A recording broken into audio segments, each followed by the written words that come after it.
July 1910 ಸಮುದ್ರದ ಅಲೆಗಳು ಭಯಾನಕವಾಗಿದ್ದವು ಮತ್ತು ಗಾಳಿಯಲ್ಲಿ ಅಜ್ಞಾತ ಭಯವಿತ್ತು. ಫ್ರಾನ್ಸ್ನ ಮಾರ್ಸೆಲ್ಲೆ ಬಂದರಿನ ಬಳಿ ಭಾರವಾದ ಸಮುದ್ರ ಹಡಗು ನಿಂತಿತು. ಯುವಕನೊಬ್ಬ ಈ ಹಡಗಿನ ಸ್ನಾನಗೃಹದ ಸಣ್ಣ ರಂಧ್ರದಿಂದ ಇಣುಕಿ ನೋಡುತ್ತಾನೆ. ಅವನ ಕೈಗಳಲ್ಲಿ ಕೈಕೋಳುಗಳು ಮತ್ತು ಹೊರಗೆ ಸಾವಿನ ಸಮುದ್ರವಿತ್ತು. ಆದರೆ ಸ್ವಾತಂತ್ರ್ಯದ ಹಸಿವು ಎಷ್ಟು ತೀವ್ರವಾಗಿತ್ತೆಂದರೆ ಅವನು ಯೋಚಿಸದೆ ಆಳ ಸಮುದ್ರಕ್ಕೆ ಹಾರಿದನು. ಗುಂಡುಗಳ ದಾಳಿಯ ನಡುವೆ ಅವರು ನೀರಿನ ಮೂಲಕ ಈಜುತ್ತಾ ಫ್ರಾನ್ಸ್ ನೆಲಕ್ಕೆ ಹೋದರು. ತಾನು ಸ್ವತಂತ್ರನೆಂದು ಭಾವಿಸಿದ್ದ. ಈಗ ತಾನು ತನ್ನ ಅಪೂರ್ಣ ಕ್ರಾಂತಿಯನ್ನು ನಡೆಸುತ್ತೇನೆ ಎಂದು ಅವನು ಭಾವಿಸಿದನು. ಆದರೆ ಅದೃಷ್ಟವು ಇನ್ನೂ ಸುದೀರ್ಘ ಮತ್ತು ನೋವಿನ ಆಟವನ್ನು ಆಡಬೇಕಾಗಿತ್ತು. ಫ್ರೆಂಚ್ ಪೊಲೀಸರು ಅವನನ್ನು ಹಿಡಿದು ಬ್ರಿಟಿಷ್ ಸೈನಿಕರಿಗೆ ಒಪ್ಪಿಸಿದರು. ಆ ಯುವಕ ಬೇರೆ ಯಾರೂ ಅಲ್ಲ, ವಿನಾಯಕ್ ದಾಮೋದರ್ ಸಾವರ್ಕರ್. ಭಾರತೀಯ ಇತಿಹಾಸದಲ್ಲಿ ಇನ್ನೂ ಹೆಚ್ಚು ಚರ್ಚೆಗೆ ಒಳಗಾಗುವ ಹೆಸರು. ಕೆಲವರಿಗೆ ಅವರು ಮಹಾನ್ ದೇಶಭಕ್ತ ಮತ್ತು ಕೆಲವರಿಗೆ ಸಂಘರ್ಷದ ಮುಖ. ಆದರೆ ಈ ರಾಜಕೀಯ ಘೋಷಣೆಗಳು ಮತ್ತು ಚರ್ಚೆಗಳ ಹಿಂದಿನ ನಿಜವಾದ ಸಾವರ್ಕರ್ ಯಾರು? ಸ್ವಾತಂತ್ರ್ಯ ಹೋರಾಟದಲ್ಲಿ ತನ್ನ ಜೀವನದ ಅತ್ಯಂತ ಅಮೂಲ್ಯ ಮತ್ತು ಸುವರ್ಣ ವರ್ಷಗಳನ್ನು ಕತ್ತಲೆಯ ಕತ್ತಲಕೋಣೆಯಲ್ಲಿ ಕಳೆದ ವ್ಯಕ್ತಿಯ ಕಥೆಯ ಪುಟಗಳನ್ನು ಇಂದು ನಾವು ತಿರುಗಿಸುತ್ತೇವೆ. ಕಥೆ ಮಹಾರಾಷ್ಟ್ರದ ನಾಸಿಕ್ನಲ್ಲಿ ಪ್ರಾರಂಭವಾಗುತ್ತದೆ. ಸರಳ ಆದರೆ ವಿದ್ಯಾವಂತ ಬ್ರಾಹ್ಮಣ ಕುಟುಂಬ. ಬಾಲ್ಯದ ದಿನಗಳು ಸರಿಯಾಗಿ ಪ್ರಾರಂಭವಾಗಿರಲಿಲ್ಲ. ಅವರ ನಗರದಲ್ಲಿ ಪ್ಲೇಗ್ ಎಂಬ ಭೀಕರ ಸಾಂಕ್ರಾಮಿಕ ರೋಗ ಹರಡಿತು. ಈ ಅಪಾಯಕಾರಿ ರೋಗವು ಅವನ ಹೆತ್ತವರ ನೆರಳನ್ನು ಶಾಶ್ವತವಾಗಿ ಅವನ ತಲೆಯಿಂದ ಕಿತ್ತುಕೊಂಡಿತು.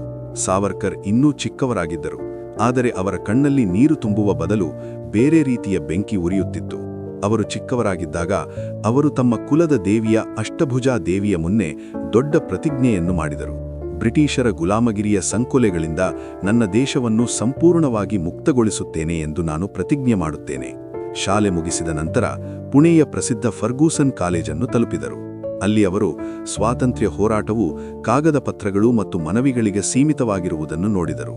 ಶಾಂತಿಯುತ ಮಾರ್ಗಗಳು ಮತ್ತು ಪ್ರಾರ್ಥನೆಗಳಿಂದ ಮಾತ್ರ ಸ್ವಾತಂತ್ರ್ಯವನ್ನು ಸಾಧಿಸಲಾಗುವುದಿಲ್ಲ ಎಂದು ಸಾವರ್ಕರ್ ಸ್ಪಷ್ಟವಾಗಿ ನಂಬಿದ್ದರು. ಇದಕ್ಕಾಗಿ ಒಬ್ಬರು ಶಸ್ತ್ರಾಸ್ತ್ರಗಳನ್ನು ಕೈಗೆತ್ತಿಕೊಳ್ಳಬೇಕು ಮತ್ತು ಶಕ್ತಿಗೆ ಬಲದಿಂದ ಪ್ರತಿಕ್ರಿಯಿಸಬೇಕು. ಈ ಚಿಂತನೆಯೊಂದಿಗೆ ಅಭಿನವ ಭಾರತ್ ಹುಟ್ಟಿಕೊಂಡಿತು. ಇದು ಅತ್ಯಂತ ರಹಸ್ಯ ಕ್ರಾಂತಿಕಾರಿ ಸಂಘಟನೆಯಾಗಿದ್ದು, ಭಾರತದಿಂದ ಬ್ರಿಟಿಷ್ ರಾಜನ ಬೇರುಗಳನ್ನು ಬೇರುಸಹಿತ ಕಿತ್ತೊಗೆಯುವುದು ಇದರ ಏಕೈಕ ಉದ್ದೇಶವಾಗಿತ್ತು. ಸಾವರ್ಕರ್ ಅವರು ಕಾನೂನು ಅಧ್ಯಯನ ಮಾಡಲು ವಿದ್ಯಾವೇತನವನ್ನು ಪಡೆದು ಲಂಡನ್ಗೆ ಹೋದರು. ಆದರೆ ಲಂಡನ್ಗೆ ಹೋಗುವುದು ಅವನಿಗೆ ಕೇವಲ ಒಂದು ನೆಪವಾಗಿತ್ತು. ಪ್ರಪಂಚದಾದ್ಯಂತದ ಕ್ರಾಂತಿಕಾರಿಗಳನ್ನು ಭೇಟಿ ಮಾಡುವುದು ಮತ್ತು ಬಾಂಬ್ ತಯಾರಿಸುವ ತಂತ್ರವನ್ನು ಕಲಿಯುವುದು ಮತ್ತು ಅವುಗಳನ್ನು ಭಾರತಕ್ಕೆ ಕೊಂಡೊಯ್ಯುವುದು ಅವರ ನಿಜವಾದ ಉದ್ದೇಶವಾಗಿತ್ತು. ಅವರು ಬಂದ ಕೂಡಲೇ ಲಂಡನ್ನ ಇಂಡಿಯಾ ಹೌಸ್ ಭಾರತೀಯ ಕ್ರಾಂತಿಕಾರಿಗಳ ಅತಿ ದೊಡ್ಡ ಭದ್ರಾಕೋಟೆಯಾಯಿತು. ಸಾವರ್ಕರ್ ಅಲ್ಲಿ ಇಟಲಿಯ ಮಹಾನ್ ಕ್ರಾಂತಿಕಾರಿ ಜೋಸೆಫ್ ಮಜೀನಿ ಅವರ ಪುಸ್ತಕಗಳನ್ನು ಅನುವಾದಿಸುತ್ತಿದ್ದರು. ಅವರು ಶಿವಾಜಿ ಮಹಾರಾಜರ ಗೆರಿಲ್ಲಾ ಯುದ್ಧದ ವಿಧಾನಗಳಿಂದ ಹೆಚ್ಚು ಪ್ರಭಾವಿತರಾಗಿದ್ದರು ಮತ್ತು ಅವುಗಳ ಬಗ್ಗೆ ಪುಸ್ತಕಗಳನ್ನು ಬರೆಯುತ್ತಿದ್ದರು. ಲಂಡನ್ನಲ್ಲಿ ಸಾವರ್ಕರ್ ಮತ್ತೊಬ್ಬ ಧೈರ್ಯ ಕ್ರಾಂತಿಕಾರಿ ಮದನ್ಲಾಲ್ ಧಿಂಗ್ರಾ ಅವರನ್ನು ಭೇಟಿಯಾದರು. ಧಿಂಗ್ರಾ ಕಿಕ್ಕಿರಿದ ನ್ಯಾಯಾಲಯದಲ್ಲಿ ಹಿರಿಯ ಬ್ರಿಟಿಷ್ ಅಧಿಕಾರಿ ಕರ್ಜನ್ ವೈಲಿಯನ್ನು ಗುಂಡಿಕ್ಕಿ ಕೊಂದನು. ಈ ಘಟನೆಯು ಇಡೀ ಬ್ರಿಟಿಷ್ ಸರ್ಕಾರವನ್ನು ಬೆಚ್ಚಿಬೀಳಿಸಿತು. ಈ ಇಡೀ ಕೊಲೆಯ ಹಿಂದಿನ ನಿಜವಾದ ಮಾಸ್ಟರ್ ಮೈಂಡ್ ಸಾವರ್ಕರ್ ಎಂದು ಬ್ರಿಟಿಷರು ತಕ್ಷಣ ಅರ್ಥಮಾಡಿಕೊಂಡರು. ಭಾರತದಲ್ಲಿ ಸಾವರ್ಕರ್ ಅವರ ಹಿರಿಯ ಸಹೋದರ ಬಾಬಾರಾವ್ ಸಾವರ್ಕರ್ ಅವರನ್ನು ಕವಿತೆ ಪ್ರಕಟಿಸಿದ್ದಕ್ಕಾಗಿ ಬಂಧಿಸಿ ಶಿಕ್ಷೆ ವಿಧಿಸಲಾಯಿತು. ಇದಕ್ಕೆ ಪ್ರತಿಕ್ರಿಯೆಯಾಗಿ ಅನಂತ್ ಕನ್ಹೇರೆ ಎಂಬ ಯುವಕನು ನಾಸಿಕ್ನಲ್ಲಿ ಕಲೆಕ್ಟರ್ ಜಾಕ್ಸನ್ ಅನ್ನು ಸಾರ್ವಜನಿಕವಾಗಿ ಗುಂಡಿಕ್ಕಿದನು. ಈಗ ಬ್ರಿಟಿಷ್ ಸರ್ಕಾರ ಸಾವರ್ಕರನ್ನು ಯಾವುದೇ ಬೆಲೆ ತೆತ್ತಾದರೂ ನಿರ್ಮೂಲನೆ ಮಾಡಬೇಕೆಂದು ಬಯಸಿತು. ತಕ್ಷಣ ಅವರನ್ನು ಲಂಡನ್ನಲ್ಲಿ ಬಂಧಿಸಲಾಯಿತು. ಅವರ ವಿರುದ್ಧ ಗಂಭೀರ ಆರೋಪಗಳು ಕೇಳಿಬಂದವು. ಫ್ರಾನ್ಸ್ನಲ್ಲಿ ತನ್ನ ಪ್ರಸಿದ್ಧ ಜಿಗಿತವನ್ನು ಮಾಡಿದಾಗ ಅವರನ್ನು ಹಡಗಿನಲ್ಲಿ ಸೆರೆಹಿಡಿದು ಭಾರತಕ್ಕೆ ಕರೆತರಲಾಗಿತ್ತು. ಸಿಕ್ಕಿಬಿದ್ದಿನ ನಂತರ ಅವರು ಭಾರತದಲ್ಲಿ ಬಹಳ ಸುದೀರ್ಘ ಕಾನೂನು ಪ್ರಕ್ರಿಯೆಗೆ ಒಳಗಾದರು. ಅದ ನಂತರ ಅವರ ಮೇಲೆ ನೀಡಲಾದ ಶಿಕ್ಷೆ ಇಡೀ ದೇಶದ ಜನರನ್ನು ಬೆಚ್ಚಿಬೀಳಿಸಿತು. ನ್ಯಾಯಾಲಯವು ಅವನಿಗೆ 50 ವರ್ಷಗಳ ಜೈಲು ಶಿಕ್ಷೆಯನ್ನು ವಿಧಿಸಿತು, ಅಂದರೆ 2 ಜೀವಾವಧಿ ಶಿಕ್ಷೆಗಳು. ಒಬ್ಬ ಮನುಷ್ಯನೂ ಸಹ 50 ವರ್ಷಗಳ ಶಿಕ್ಷೆಯನ್ನು ಅನುಭವಿಸಲು ವಿಫಲನಾಗುತ್ತಾನೆ. ಭಾರತದ ನೆಲದಿಂದ ದೂರವಿರುವ ಕಾರಾನೀರಿಗಾಗಿ ಸಾವರ್ಕರನ್ನು ಅಂಡಮಾನ್ನ ಸೆಲ್ಯುಲಾರ್ ಜೈಲಿಗೆ ಕಳುಹಿಸಲಾಯಿತು. ಅಂಡಮಾನ್ ದ್ವೀಪದ ಸೆಲ್ಯುಲಾರ್ ಜೈಲು, ಇದನ್ನು ಮಾನವೀಯತೆಯ ಅತಿ ದೊಡ್ಡ ಸ್ಮಶಾನ ಎಂದು ಕರೆಯಲಾಗುತ್ತಿತ್ತು. ಅಲ್ಲಿ ಸಾವರ್ಕರನ್ನು ಒಂದು ಚಿಕ್ಕ ಮತ್ತು ಕತ್ತಲ ಕೋಣೆಯಲ್ಲಿ ಬಂಧಿಸಲಾಗಿತ್ತು. ಅಲ್ಲಿ ಬೆಳಕು, ತಾಜಾ ಗಾಳಿ ಮತ್ತು ನಂಬಿಕೆ ಇರಲಿಲ್ಲ. ಸಾವರ್ಕರನ್ನು ಗಿಳಿನಿಯ ಕಲ್ಲಿನಲ್ಲಿ ಎತ್ತು ಹಾಕಿದಂತೆ ಅಲ್ಲಿ ಸಜ್ಜುಗೊಳಿಸಲಾಗಿತ್ತು. ಅವರು ಪ್ರತಿದಿನ ಸುಡುವ ಬಿಸಿ ಬಿಸಿಲಿನಲ್ಲಿ ಘಂಟೆಗಳ ಕಾಲ ಅಪಾರವಾದ ತೆಂಗಿನೆಣ್ಣೆಯನ್ನು ಹೊರತೆಗೆಯಬೇಕಾಗಿತ್ತು. ಅವರ ದೇಹ ದಣಿದು ಮತ್ತು ಸಂಪೂರ್ಣವಾಗಿ ಮುರಿದು ಹೋಗಿತ್ತು. ಅವನ ಕೈಗಳಿಂದ ರಕ್ತ ಸೋರಲು ಪ್ರಾರಂಭಿಸಿತು. ಆದರೆ ಅವನು ಸ್ವಲ್ಪ ಹೊತ್ತು ನಿಂತಷ್ಟೇ ಬ್ರಿಟಿಷ್ ಅಧಿಕಾರಿಗಳು ಅವನನ್ನು ಕೆಟ್ಟದಾಗಿ ಹೊಡೆಯುತ್ತಿದ್ದರು.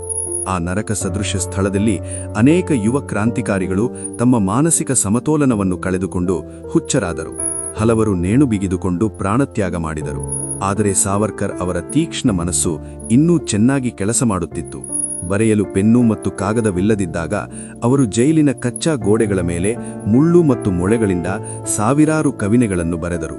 ಅವರ ಎಲ್ಲ ಕವಿನೆಗಳನ್ನು ತಮ್ಮ ಮನಸ್ಸಿನಲ್ಲಿ ಕಂಠಪಾಠ ಮಾಡಿ ವರ್ಷಗಳ ನಂತರ ಅವರು ಹೊರಬಂದಾಗ ಆ ಕವಿನೆಗಳನ್ನು ಜಗತ್ತಿಗೆ ವಾಚಿಸಿದರು. ಇಂದಿನ ರಾಜಕೀಯದಲ್ಲಿ ಅತ್ಯಂತ ವಿವಾದಾತ್ಮಕವಾಗಿರುವ ಸಾವರ್ಕರ್ ಅವರ ಜೀವನದ ಪುಟ ಪ್ರಾರಂಭವಾಗುವುದು ಇಲ್ಲಿ. ಅದು ಅವರ ಕ್ಷಮಾದಾನ ಅರ್ಜಿ. ಸೆಲ್ಯುಲಾರ್ ಜೈಲಿನ ಭಯಾನಕ ವಾತಾವರಣದಲ್ಲಿದ್ದಾಗ ಸಾವರ್ಕರ್ ಬ್ರಿಟಿಷ್ ಸರ್ಕಾರಕ್ಕೆ ಕೆಲವು ಪತ್ರಗಳನ್ನು ಬರೆದರು. ತಮ್ಮನ್ನು ಬಿಡುಗಡೆ ಮಾಡುವಂತೆ ಸರ್ಕಾರಕ್ಕೆ ನಿರಂತರವಾಗಿ ಒತ್ತಡಿಸುತ್ತಿದ್ದರು. ಇಂದು ಕೆಲವು ವಿಮರ್ಶಕರು ಇದನ್ನು ಸಾವರ್ಕರ್ ಅವರ ಭಯ ಮತ್ತು ಬ್ರಿಟಿಷರ ಕ್ಷಮೆಯಾಚನೆ ಎಂದು ಕರೆಯುತ್ತಾರೆ. ಸಾವರ್ಕರ್ ಮುರಿದು ಬಿದ್ದಿದ್ದರು ಎಂದು ಅವರು ಹೇಳುತ್ತಾರೆ. ಆದರೆ ಅವರ ನಿಕಟವರ್ತಿಗರು ಮತ್ತು ಬೆಂಬಲಿಗರು ಇದು ಸಾವರ್ಕರ್ ಅವರ ಲೆಕ್ಕಾಚಾರದ ರಾಜತಾಂತ್ರಿಕತೆ ಎಂದು ನಂಬಿದ್ದಾರೆ. ಆಗ್ರಾ ಸೆರೆಯಿಂದ ಸದ್ದಿಲ್ಲದೆ ಹೊರಬರಲು ಶಿವಾಜಿ ಮಹಾರಾಜರು ಇದೇ ರಾಜತಾಂತ್ರಿಕತೆಯನ್ನು ಅಳವಡಿಸಿಕೊಂಡಿದ್ದರು. ಜೈಲಿನ 4 ಗೋಡೆಗಳಲ್ಲಿ ಕೊಳೆತು ಸಾಯುವುದಕ್ಕಿಂತ ಹೇಗಾದರೂ ಮಾಡಿ ದೇಶಕ್ಕಾಗಿ ಏನಾದರೂ ಕೆಲಸ ಮಾಡುವುದು ಉತ್ತಮ ಎಂದು ಸಾವರ್ಕರ್ ಸ್ಪಷ್ಟವಾಗಿ ನಂಬಿದ್ದರು. ವರ್ಷಗಳ ಅಸಹನೀಯ ಮಾನಸಿಕ ಮತ್ತು ದೈಹಿಕ ಹಿಂಸೆಯ ನಂತರ ಸಾವರ್ಕರನ್ನು ಕೊನೆಗೂ ಅಂಡಮಾನ್ನಿಂದ ಭಾರತಕ್ಕೆ ಮರಳಿ ಕರೆತರಲಾಯಿತು. ಆದರೆ ಅವರಿಗೆ ಸಂಪೂರ್ಣ ಸ್ವಾತಂತ್ರ್ಯ ಸಿಗಲಿಲ್ಲ. ಅವನನ್ನು ಮಹಾರಾಷ್ಟ್ರದ ರತ್ನಗಿರಿ ಜಿಲ್ಲೆಯಲ್ಲಿ ಗೃಹಬಂಧನದಲ್ಲಿ ಇರಿಸಲಾಯಿತು. ಯಾವುದೇ ರೀತಿಯ ರಾಜಕೀಯದಲ್ಲಿ ಭಾಗವಹಿಸದಂತೆ ಅವರನ್ನು ಕಠಿಣವಾಗಿ ನಿಷೇಧಿಸಲಾಯಿತು. ಈ ಕಂಟಕದ ಸಮಯದಲ್ಲಿಯೇ ಸಾವರ್ಕರ್ ಅವರ ವಿಚಾರಗಳು ಪೂರ್ಣವಾಗಿ ಹೊಸ ತಿರುವನ್ನು ಪಡೆದವು. ಅವರು ಸಮಾಜದಿಂದ ಅಸ್ಪೃಶ್ಯತೆ ಮತ್ತು ಜಾತೀಯತೆಯನ್ನು ನಿರ್ಮೂಲನೆ ಮಾಡಲು ಬೃಹತ್ ಅಭಿಯಾನವನ್ನು ಪ್ರಾರಂಭಿಸಿದರು. ಅಲ್ಲಿ ಅವರು ಪತಿತ್ ಪವನ್ ಎಂಬ ದೇವಾಲಯವನ್ನು ನಿರ್ಮಿಸಿದರು. ಅಲ್ಲಿ ಎಲ್ಲಾ ಜಾತಿ ಮತ್ತು ವರ್ಗದ ಜನರು ಯಾವುದೇ ತಾರತಮ್ಯವಿಲ್ಲದೆ ಒಟ್ಟಿಗೆ ಪೂಜೆ ಸಲ್ಲಿಸಬಹುದು. ಈ ಬಂಧನದ ಸಮಯದಲ್ಲಿಯೇ ಅವರು ಹಿಂದುತ್ವ ಎಂಬ ಪದದ ಆಳವಾದ ವ್ಯಾಖ್ಯಾನವನ್ನು ನೀಡಿದರು. ಅವರ ದೃಷ್ಟಿಯಲ್ಲಿ ಹಿಂದೂ ಧರ್ಮ ಕೇವಲ ಆರಾಧನಾ ಧರ್ಮವಲ್ಲ, ಅದು ಭಾರತದ ವಿಶಾಲ ಸಾಂಸ್ಕೃತಿಕ ಮತ್ತು ರಾಷ್ಟ್ರೀಯ ಗುರುತು. ನಂತರ ಅವರು ಹಿಂದೂ ಮಹಾಸಭಾ ಎಂಬ ಸಂಘಟನೆಯ ಮುಖ್ಯಸ್ಥರಾದರು. ಭಾರತವು ತನ್ನ ಸ್ವಾತಂತ್ರ್ಯದ ಸಮೀಪಕ್ಕೆ ಸಮೀಪಿಸುತ್ತಿದ್ದಂತೆ ದೇಶದ ಒಳಗಿನ ರಾಜಕೀಯ ಪರಿಸ್ಥಿತಿ ವೇಗವಾಗಿ ಬದಲಾಗುತ್ತಿತ್ತು. ಸಾವರ್ಕರ್ ಅವರ ಚಿಂತನೆಗಳಲ್ಲಿ ಮತ್ತು ಮಹಾತ್ಮ ಗಾಂಧೀಜಿಯವರ ರಾಷ್ಟ್ರ ನಿರ್ಮಾಣದ ಚಿಂತನೆಗಳಲ್ಲಿ ಭೂಮಿ ಮತ್ತು ಆಕಾಶದ ನಡುವೆ ವ್ಯತ್ಯಾಸವಿತ್ತು. ಗಾಂಧೀಜಿ ಪೂರ್ಣವಾಗಿ ಸತ್ಯ ಮತ್ತು ಅಹಿಂಸೆಯ ಮಾರ್ಗವನ್ನು ಅನುಸರಿಸುತ್ತಿದ್ದರು. ಭಾರತ ಯಾವುದೇ ಸ್ವತಂತ್ರ ದೇಶವನ್ನು ರಕ್ಷಿಸಲು ಆಧುನಿಕ ಅಸ್ತ್ರಾಸ್ತ್ರಗಳನ್ನು ಮತ್ತು ಬಲಿಷ್ಠ ಸೈನ್ಯವನ್ನು ಹಿದ್ದಿಕೊಳ್ಳುವುದು ಬಹಳ ಮುಖ್ಯವೆಂದು ಸಾವರ್ಕರ್ ಸ್ಪಷ್ಟವಾಗಿ ನಂಬಿದ್ದರು. ಧರ್ಮದ ಆಧಾರದ ಮೇಲೆ ದೇಶ ವಿಭಾಜವಾಗುತ್ತಿದ್ದರೆ ಸಾವರ್ಕರ್ ಅದನ್ನು ಬಲವಾಗಿ ವಿರೋಧಿಸಿದರು. ಅವರ ಕನಸು ಯಾವಾಗಲೂ ಏಕೀಕೃತ ಭಾರತವಾಗಿತ್ತು, ಅದನ್ನು ಎಂದಿಗೂ ವಿಭಾಜಿಸಲಾಗದಿದ್ದುವಾಗಿತ್ತು. ನಂತರ 1948 ವರ್ಷ ಬಂತು. ಸ್ವತಂತ್ರ ಭಾರತದ ಇತಿಹಾಸದಲ್ಲಿ ಅತ್ಯಂತ ಕರಾಳ ಮತ್ತು ದುಃಖದ ದಿನ. ನಾಥೂರಾಮ್ ಗೋಡ್ಸೆ ಮಹಾತ್ಮ ಗಾಂಧೀಜಿಯವರನ್ನು ಗುಂಡಿಕ್ಕಿ ಕೊಂದಾಗ ಈ ಕೊಲೆಯ ತನಿಖೆಯ ವೇಳೆ ಪೊಲೀಸರು ಇದ್ದಕ್ಕಿದ್ದಂತೆ ವಿನಾಯಕ್ ದಾಮೋದರ್ ಸಾವರ್ಕರನನ್ನು ಬಂಧಿಸಿದರು. ಈ ಇಡೀ ಕೊಲೆ ಪಿತೂರಿನಲ್ಲಿ ಅವರು ಭಾಗವಾಗಿದ್ದರು ಎಂಬುದು ಅವರ ವಿರುದ್ಧ ಬಹಳ ಗಂಭೀರ ಆರೋಪವಾಗಿತ್ತು. ಸಾವರ್ಕರ್ ಅವರಿಗೆ ಇದು ದೊಡ್ಡ ಆಘಾತಕ್ಕಿಂತ ಕಡಿಮೆಯೇನಲ್ಲ. ಯೌವನದ ಅತ್ಯಂತ ಸುಂದರ ದಿನಗಳನ್ನು ತನ್ನ ದೇಶಕ್ಕಾಗಿ ಅಂಡಮಾನ್ ನದಿಯ ಕರಾಳ ನೀರಿನಲ್ಲಿ ಕರಗಿಸಿದ ವ್ಯಕ್ತಿಯನ್ನು ಈಗ ಅದೇ ಸ್ವತಂತ್ರ ದೇಶದಲ್ಲಿ ಕೊಲೆಗಾರ ಎಂದು ಕರೆಯಲಾಗುತ್ತಿದೆ. ನ್ಯಾಯಾಲಯದಲ್ಲಿ ತಿಂಗಳುಗಟ್ಟಲೆ ಸುದೀರ್ಘ ವಿಚಾರಣೆ ನಡೆಯಿತು. ಆದರೆ ಸಮಗ್ರ ತನಿಖೆಯ ನಂತರವೂ ಸಾವರ್ಕರ್ ಅವರ ವಿರುದ್ಧ ಯಾವುದೇ ದೃಢವಾದ ಸಾಕ್ಷಿಗಳು ಕಂಡುಬಂದಿಲ್ಲ. ಅಂತಿಮವಾಗಿ ನ್ಯಾಯಾಲಯವು ಅವನನ್ನು ಎಲ್ಲ ಆರೋಪಗಳಿಂದ ಪೂರ್ಣವಾಗಿ ಖುಲಾಸೆಗೊಳಿಸಿತು. ಸ್ವತಂತ್ರ ಭಾರತದಲ್ಲಿ ಸಾವರ್ಕರ್ ತಮ್ಮ ಉಳಿದ ಜೀವನವನ್ನು ಶಾಂತಿ ಮತ್ತು ಗಾಢವಾದ ಏಕಾಂತದಲ್ಲಿ ಕಳೆದರು.